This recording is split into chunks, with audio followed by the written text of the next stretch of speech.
it should not be that way. But it happens. Which one? Oh, I keep going back. Yeah, that was it. Where was that? I noticed that too. Right there. Right there. Yeah. This one point right here.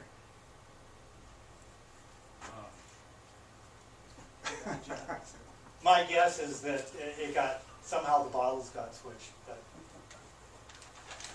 You didn't A. Yeah. Brian? This group has talked a lot about paratailings.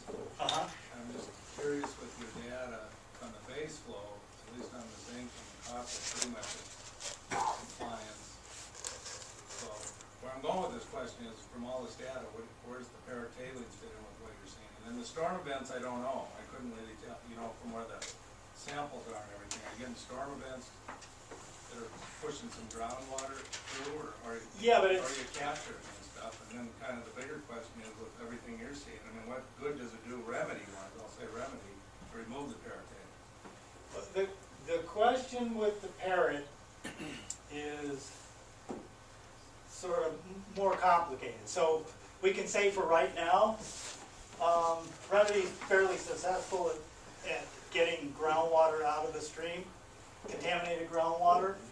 The question with the parrot is, how far does the plume actually extend? And then, is that plume continuing to grow? I mean, it's still got a source in place that can feed a plume that can continue to move. It may not be moving, and it may be moving. So it's a question looking at the future of the stream and not what's happening right now. And as far as stormwater and groundwater sources, you know, that's a case of it's just kind of being sort of everywhere. And it's not tied to any major sources like groundwater is. I thought I had heard at one of our previous meetings that stormwater was being diverted down some of the mine shafts. Is that true, or is that an option? It's an option that's being explored. It's Buffalo Gulch, and it's being looked at to divert it into the underground. And could you tell us a little bit more about that? I can't talk too much. I mean, it's just pretty simple. You put it into the underground. Some of the problems is what does it do to the underground, and it would go into the west camp system, not the east camp system. So actually, what would happen is it would report to the West Camp pumping station, and then it would go to the deep treatment lagoons. There's just a lot of questions with it because you're going to have these huge surges going down into a mining system, and there's some legal questions about it too. So, I think everybody likes the option if it would work. I mean, heck, it just kind of gets it out of there. Good part of it. Yeah, good part of it. Does it contribute to subsidence, though? I mean, it's not a stormwater system; it's an underground tunnel system. It is. I couldn't answer that question. Really, it's one of the questions that is asked, but I wouldn't think so because you know, right at the point, it's a big tunnel system. So you put the water down there, it's not like it mounds up or anything. It gets dispersed almost immediately. But there's the part where it's going down a pipe or shaft or whatever, I don't know. And it doesn't seem like it would because, you know, we've got water levels rising up and down in that west camp. It's been a lot higher way in the past, and now it's a lot lower, so.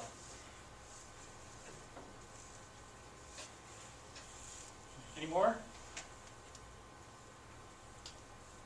All right, I'll try and, yeah, we'll get these, this slide presentation out. People want it. Thanks.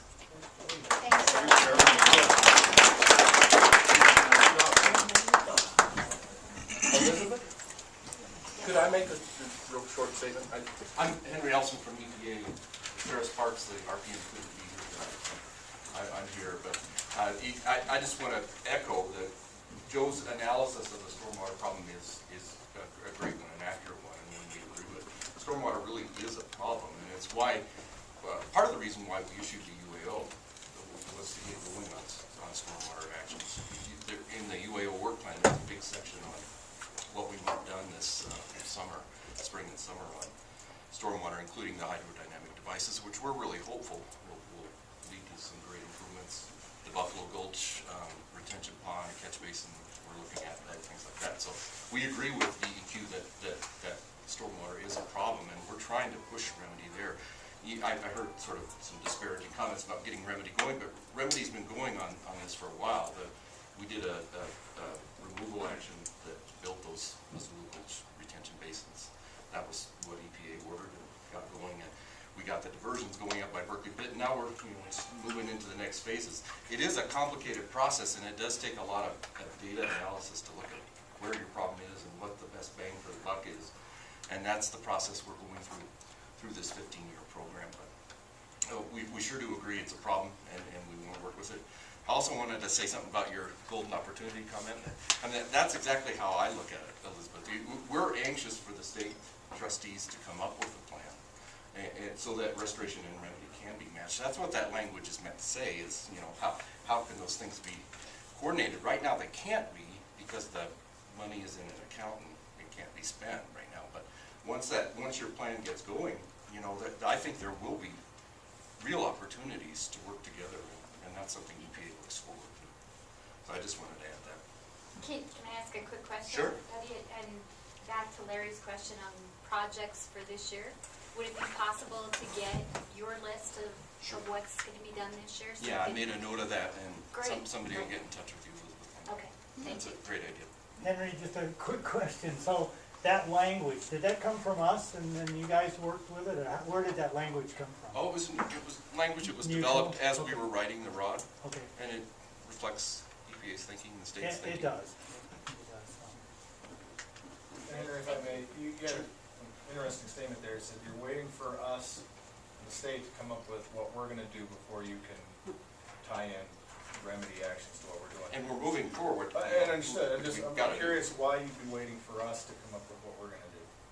So that the two things can be coordinated. I mean, what that language says is you have remedy and you have restoration, Correct. and the projects can be coordinated And in ways that are necessarily cost remedy beneficial, is but usually right now, restoration is in the primary planning phase. task.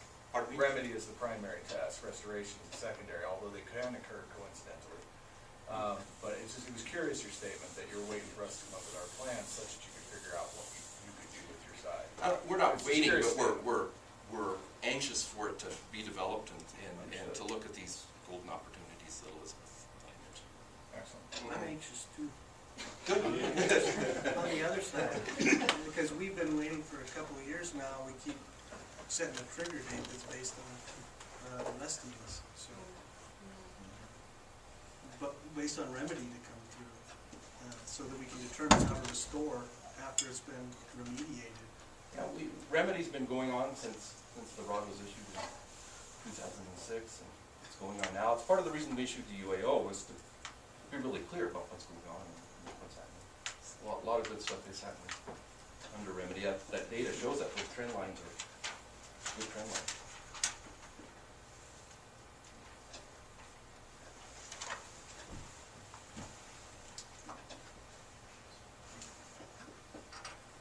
Okay. Just to comment, one thing people need to be aware of is NRD's position is can't spend restoration money until the consent decree is done. I'm not sure that applies to your money or not. It actually I was know our a big original part, that premise. was- Yeah, and then That was when, always an issue, you know, on that, so that's why there never has been coordinated remedy and restoration on the priority, so. Yeah, we thought the consent decree would go much more quickly than it did. And unfortunately, that didn't happen, so we've gone to other routes, the UAO now.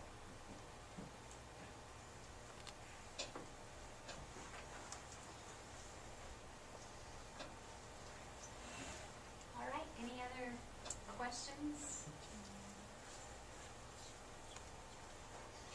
I guess, May I ask Joe a question?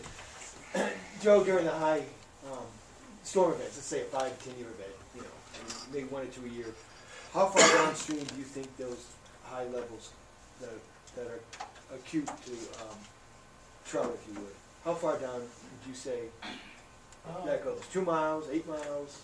Well, It varies. stay about the same until you get to ground coast. I think that's the first real Dilution point. dilution input.